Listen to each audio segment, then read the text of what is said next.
So let me welcome our chairman, Pete Peterson, who now arrives, our founding chairman, still going strong. He'll be chairing our board meeting tomorrow with his usual vim and vigor, and I'm delighted that the flight finally arrived and got you here.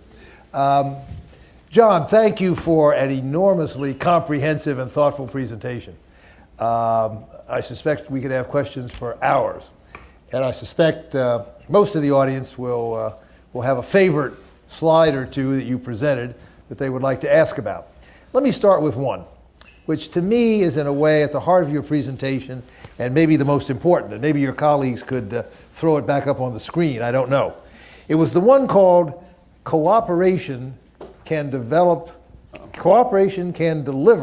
higher growth. Yes. And you showed us 4 different parts of the world and had 3 layers of different policy mixes. That's right. And the question is the following. You had a layer that related the impact of fiscal consolidation in advanced countries. Yes. And if I read the chart right, maybe we can get it up, it showed that the effect on Germany would be quite positive, and the effect on the US would be negative.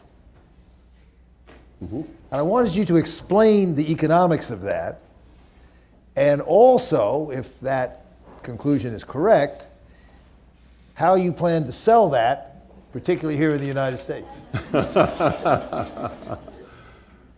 Well, first of all, we're not trying to pretend that taken alone, that somehow fiscal consolidation is a magic elixir in which you can undertake fiscal contraction and produce an acceleration of demand growth.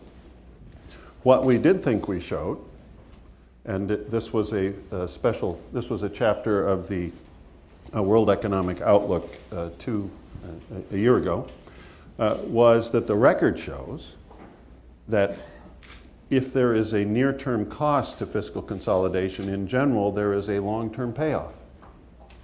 That growth in the countries, and this is looking just at fiscal consolidation outside of all the rest.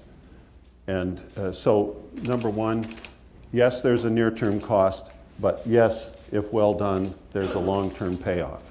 And the whole premise of the G20 cooperation is that's not the only thing that's going on, but that others are making shifts as well, complementary shifts that should minimize, that would reduce, minimize, or even reverse the total costs.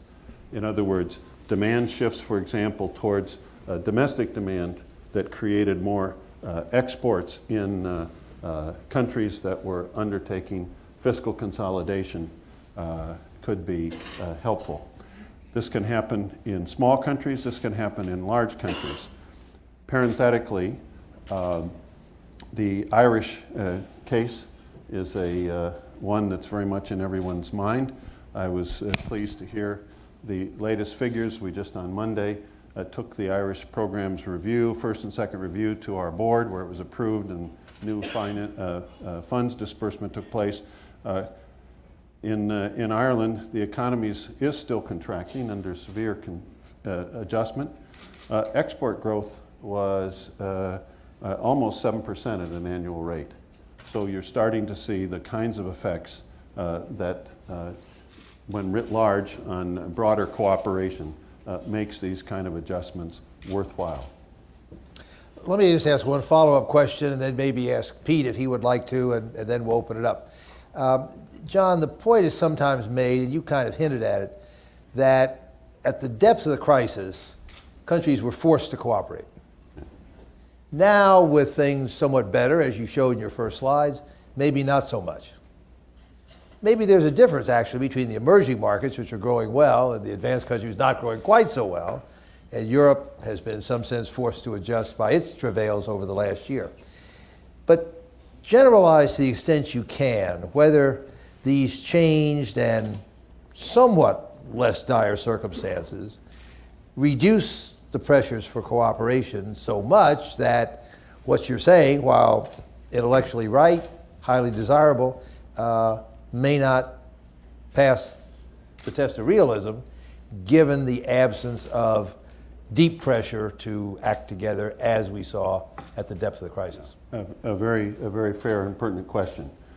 Certainly in the midst of the crisis, when the policy admonition in a cooperative sense was, let's all row in the same direction. And that's an easier message to send, and an easier way to check compliance, if you will. You don't need a very sophisticated analysis to see whether everybody's participating. What I was trying to describe was a situation in which cooperation no longer means everybody does the same thing at the same time, where the demands become much more complex. And that's the policy matrix that I showed. And to me, there were, in broad terms, there were two aspects that are critical. One, do you believe the existence of the upside scenario? Do you think that a cooperative approach can produce a superior outcome? And forgive the minor Econ 1 technical term, a Pareto superior result. We're not saying Pareto optimal. It's not the best possible outcome for everybody, but a better outcome for everybody than without it.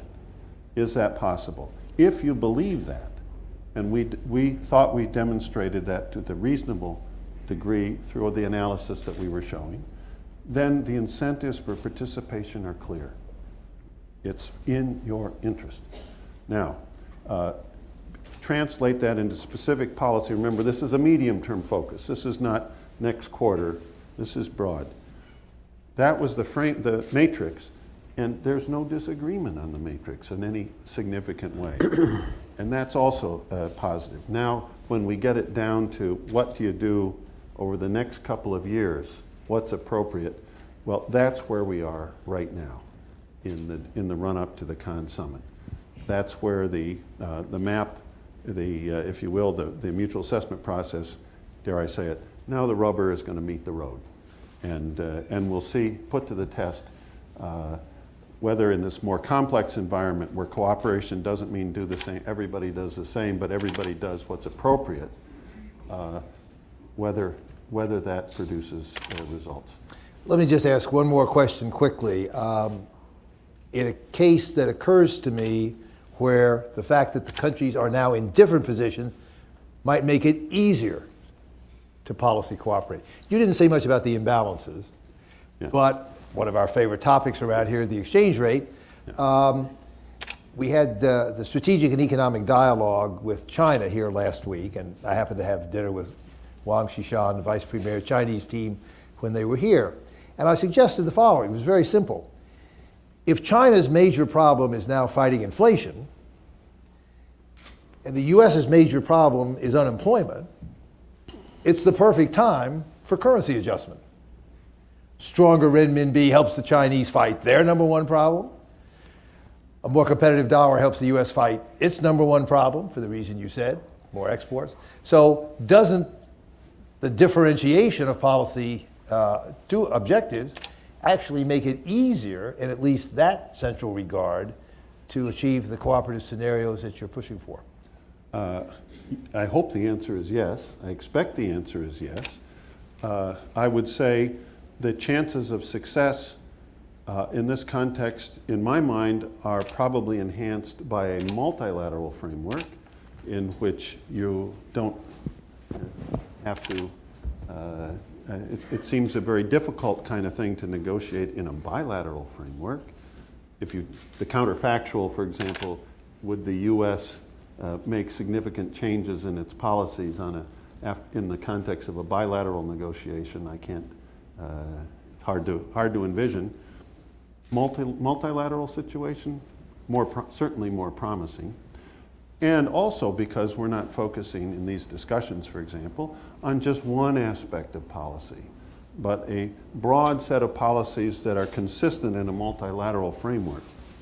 It sounds like a possibility. And note, in the Seoul summit, in the Seoul communique, the G20 leaders enjoined the IMF as part of this process to add their independent analysis of each of the G20 countries: monetary policy, fiscal policy, structural policy, exchange rate policy.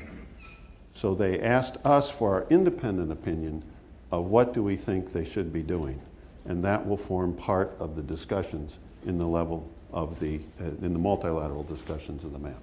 Again, it's not going to result in light switch changes, but I think there's a chance over time, especially given the agreement on the matrix, that will produce some progress.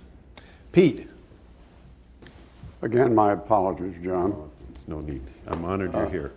As you may know, I've been boring people relentlessly for 30 or 40 years about but not boring them, but longer term structural you might have been telling them what they didn't want to hear, but deficits. That for sure. And not too many years ago, I wrote a book called Gray Dawn. have a copy? My critics referred to it as the Gray Yawn. They did? And what was obvious from that book was that there are certain demographic trends that are truly global, not just U.S. Much lower birth rates, increased longevity, explosion of people over 85, thank God for that. Healthcare costs for that particular segment are several times higher than the younger elderly, as you know. So I was thinking one night, what are the implications of that, not just in the U.S. or in Greece or in Ireland, but thinking of it not nationally but internationally. So our foundation asked Fred and a couple of his great colleagues if they would take a look at it in that context. And as you might expect, the numbers were, to put it mildly, daunting. Impressive. Numbers like debt to GDP of the advanced economies approaching 200% of their GDP, when we're endlessly told that 60% is prudent and 90% is very risky. And I wondered to what extent you have thought about and worried what the effect is of this international debt explosion and how on earth the capital markets could assimilate it, how they might assimilate it, what it does to interest rates, which could create its, their own really malignant side effects. And tell me how concerned you are about that issue and how you think the markets and the IMF and so forth would respond to it. Thank you. That's in a nutshell. I was concerned enough about making sure that these issues remain front and center in the policy discussions on an ongoing basis that we started, I hope you noticed, something called the Fiscal Monitor that we publish now twice a year alongside our World Economic Outlook and Global Financial Stability Report benchmark publications. It's a little different from the others because the Global Economic Outlook focuses on this year, next year. Similarly, the Global Financial Stability Report. But we thought we needed a separate publication that gave an ongoing focus on these medium-term challenges. And as I had said before you arrived, the crisis created credibility about the relevance of these longer-term trends because they resulted in such a rapid blow-up of advanced economy debt to GDP ratios. Right. Now, what are the solutions? I would say, and I hope you would agree, the fortunate part is that these are, by and large, medium-term challenges. They don't have to be solved tomorrow. They don't have to be solved day after tomorrow. But our position has been what you need to do, what the advanced economies need to do, suffering with these demographic and spending commitment trends, need to begin to lay out credible programs for addressing these issues and not just push them down the road. And it's easy to say, well, the U.S., for example, which has one of the biggest challenges, I put a graph up here that showed that, can finance itself at extremely low rates. So this is just a worry that no one worried about except for a few folks. And as you know, from somebody who's been in financial markets, often markets are complacent about an issue until they're not.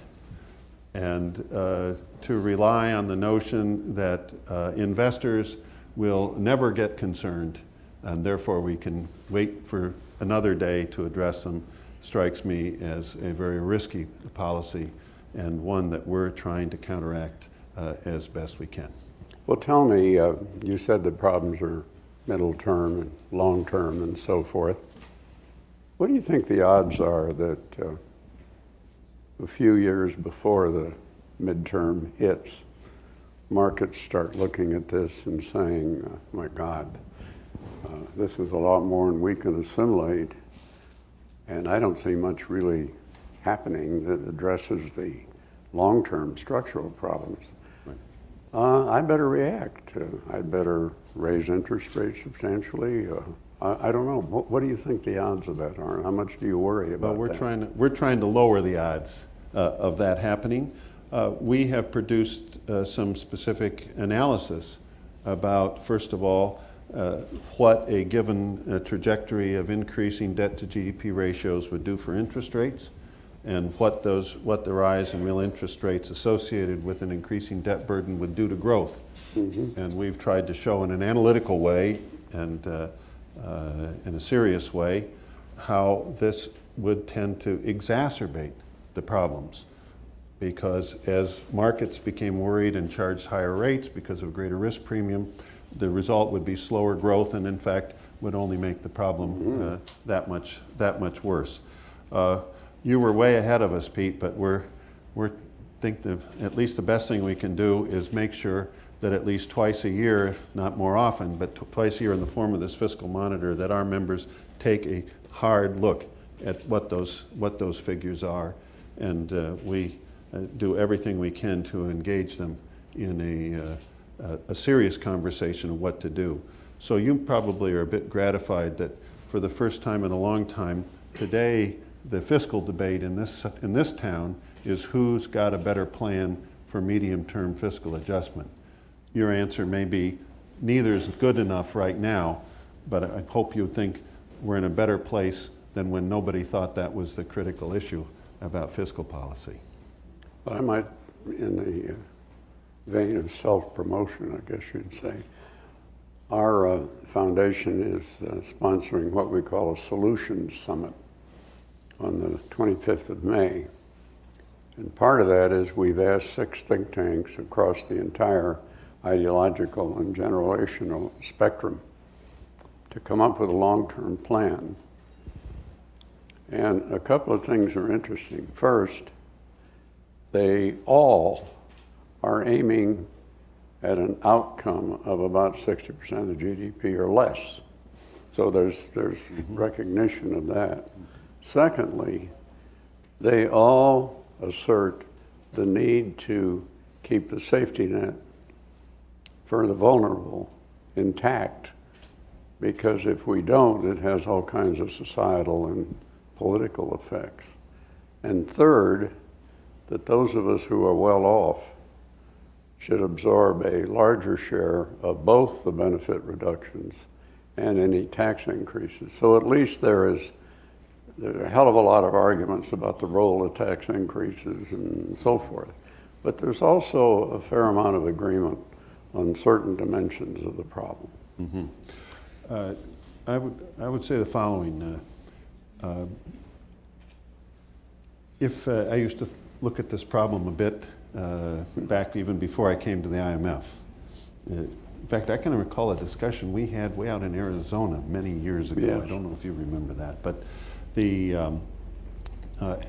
when you look look back at the federal government's behavior in the U.S., performance in terms of revenues and expenditures as a percent of GDP, you look past the last few years, What was remarkable about the last 40 or 50 years was its stability, not the instability, and that the variation was much more dependent on economic cycles than on political cycles. Right. If you take a step back, so you had federal expenditures, around 20% of GDP, 22% maybe, revenues about 19%, deficit about 3%, growth rate well above 3% on average, looks sustainable. Sounds like it was a societal consensus. And now we're headed in a different direction. Frankly, I had predicted back when that when those numbers started to diverge, there was going to be a political pushback because we were going to be out of our societal comfort zone. And that's just what's happened. So that gave me some comfort that the problems really will be addressed, because what we're looking at represents a significant divergence from some very well-established behaviors in the U.S. economy. Mm-hmm. So there's no easy answer, and I'm sure that the summit here will be very, very useful in helping to promote the discussion that will lead to action. But it strikes me that it is quite plausible to think that there will be follow-through in addressing these problems. Okay, let me open it up to the floor. Before I do that, I want to recognize and welcome Mr. Spiros Niarchos, who has just arrived. Was scheduled to be on the program earlier, didn't quite make it. Spiros is, of course, co-president of the Stavros Niarchos Foundation that sponsors the event and the series. We're delighted you made it at last. We look forward to seeing you. I'll take the liberty of stealing a few minutes from our reception so that we can have a little more discussion with John if he agrees. He's put so much on the table that I think we ought to take full advantage of his being here. So the floor is open. Please identify yourself and fire away. I'm John Idstey. I'm with NPR News. Thanks for a very fascinating presentation, Mr. Lipsky. Unfortunately, I need to ask you about the current situation. Can you give us a sense of the timetable for appointing a new managing director? Is it going to be days, weeks, months? Yeah. And Thanks. could I ask you, will the executive board look beyond Europe and possibly to emerging market nations as it looks at candidates? Thank you. Your question implies that you know part of the answer, which is, I just want to make it clear for everybody here, selection of managing director at the IMF is the responsibility of the membership, acting typically through the board of executive directors. So it is not a responsibility of the staff or management. So I personally am not involved in my position as acting managing director in this process. There's been agreement among our membership that the process of selection of managing director should be open, transparent, and merit-based. It has probably not so widely remembered that in the past selection processes there have been multiple candidates, some of them from emerging market economies, countries. Hopefully that open means open. Hopefully open doesn't mean open to some. So, but that cuts always. Open means open. Hopefully it will be reasonably transparent, and the goal is to produce an effective leader for the institution. And many names have been mentioned in the press. Happy to say many of them, a long list of them, seem extremely talented and well-qualified individuals. I'm sure this process, I'm very confident that our board, membership through our board, will produce a very appropriate leader. Now, I'd also like to mention, I'm the first deputy managing director of the fund, and each one of us has been acting managing director for a while. I've mentioned that at the introduction. So this is not unusual that there would be some hiatus between managing directors. In the past, it's been a matter of a couple months because there's a selection process, and then whoever's selected may not be available to appear immediately. But I expect a process that is very straightforward and normal. Now, the board will meet tomorrow, beginning tomorrow, to agree on the technical aspects, details of the process for selection, and then the process will move forward. John, just to maybe add to that, you're going to Europe shortly, a lot of action occurring in Europe now. Do you think that accelerates the timetable for choosing a new MD? John kind of asked you to guess, if you can, it would only be a guess, as to how long the process is likely to take. Hopefully as long as necessary, but no longer. A judicious answer. Okay, further questions? Let me see, I got Dick Cooper. Dick Cooper, Harvard University. John, President Sarkozy, as you know, is chairman of the Group of 20 this year, and you mentioned the Cannes meeting. He has put reform of the international monetary system high on his agenda as chairman. You didn't mention that in your discussion of the evolving G20 agendas, and the IMF, one would think, would be at the center of that. Are you all working on that? SDRs are mentioned as not a global currency in the literal sense, but as being used much more actively than they were until 2009. Could you comment on that item on the agenda, whether you think it will go any place, and if so, where? Where it will go? Thank you. Thanks, Dick. And Dick Cooper's somebody who I always paid the most close attention to as a source of wisdom in this area. Why I focused on the map was not accidental and not on the broader international monetary system issues. There's an implicit message which I'll now make explicit. On the G20 agenda, the mutual assessment process is the only item that is of the G20, by the G20, for the G20. It was conceived by the G20, it's being carried out by the G20, and it applies to their own policies, pure and simple.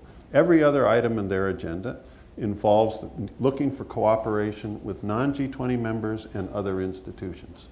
So it strikes me that the MAP process is absolutely at the heart of the G20 and relates directly to the competence that they have sought for themselves.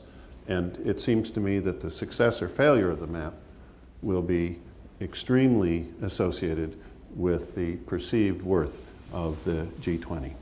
Now, the President Sarkozy has also placed on the agenda, as Dick Cooper told us, the international monetary system.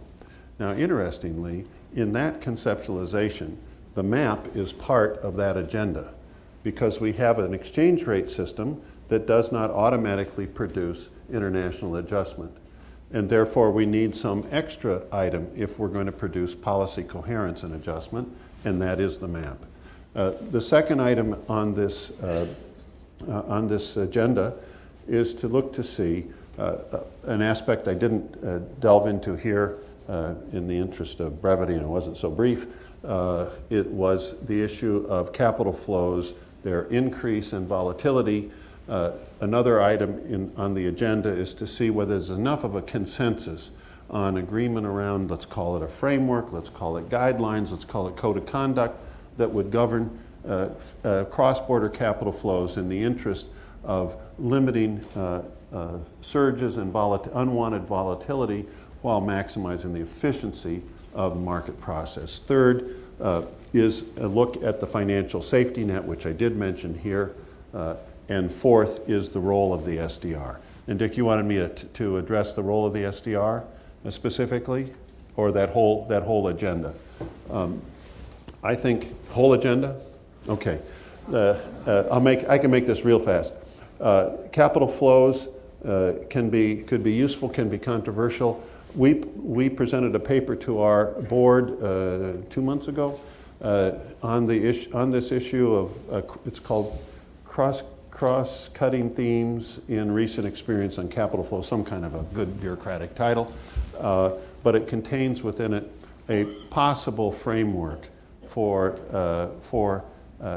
guiding individual country policy with regard to cross-border capital flows. Frankly, I think this is exactly an area that is going to be a little bit of a test of the relative governance structures of the institutions. This is an area where there are going to be differences of opinion, and my guess is that G20 will find it very hard to reach consensus.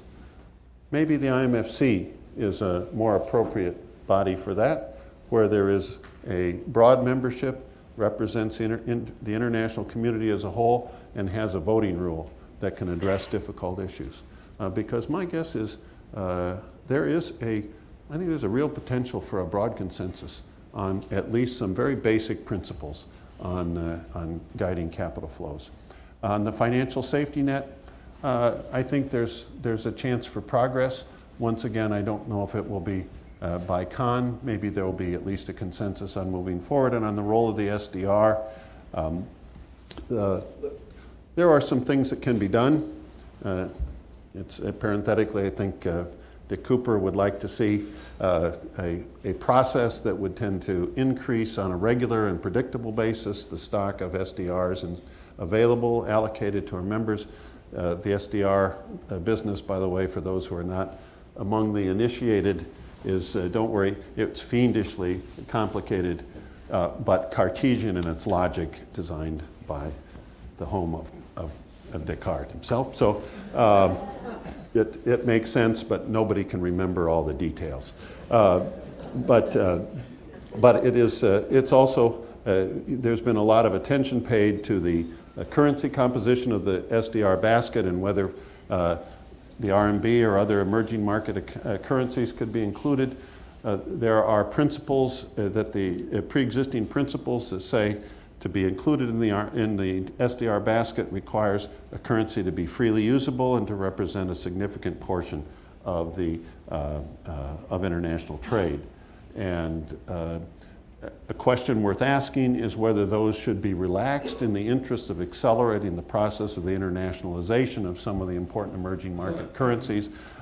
My suspicion is this will prove to be a rather complicated problem, but maybe we can at least make some partial steps forward, if not really reach any conclusion.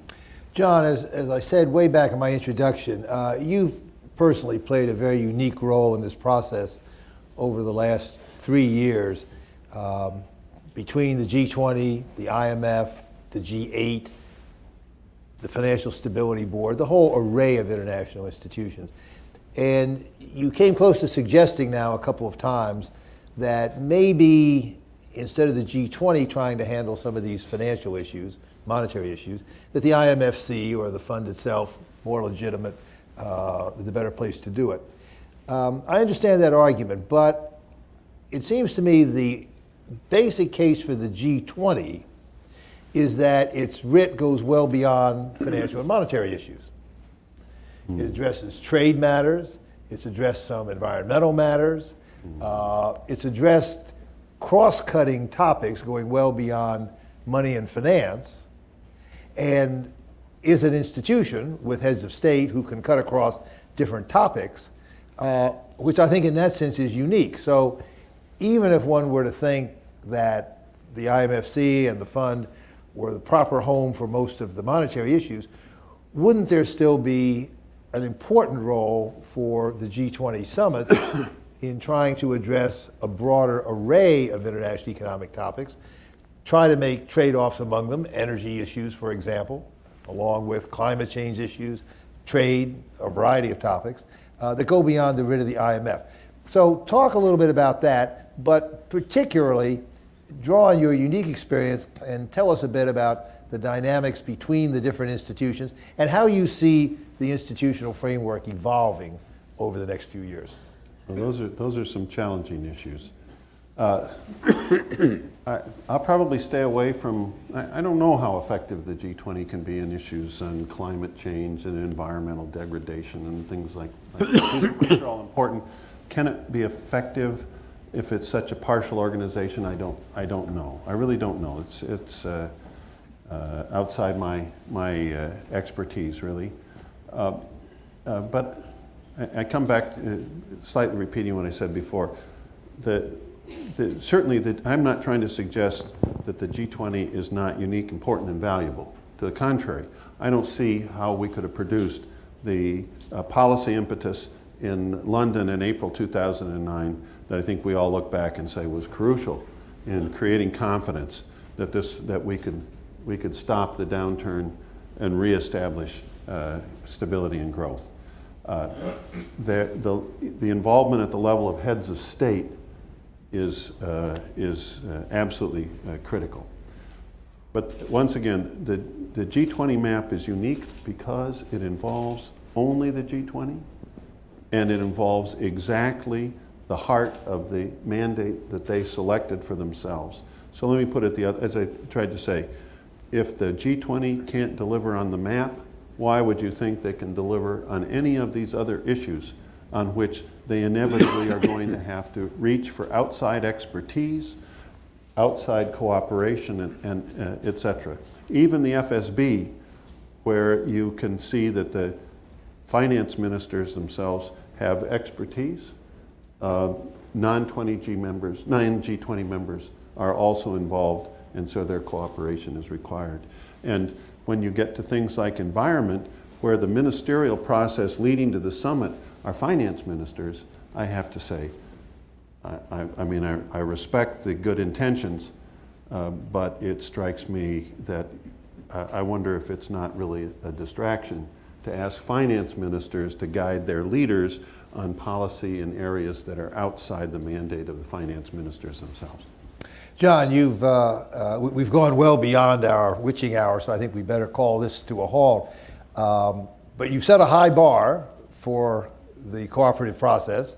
As you said yourself, that's what one wants. One certainly hopes that a group like this, and certainly our institute, will work to help achieve those. I want to thank you again very deeply for joining us tonight under these circumstances.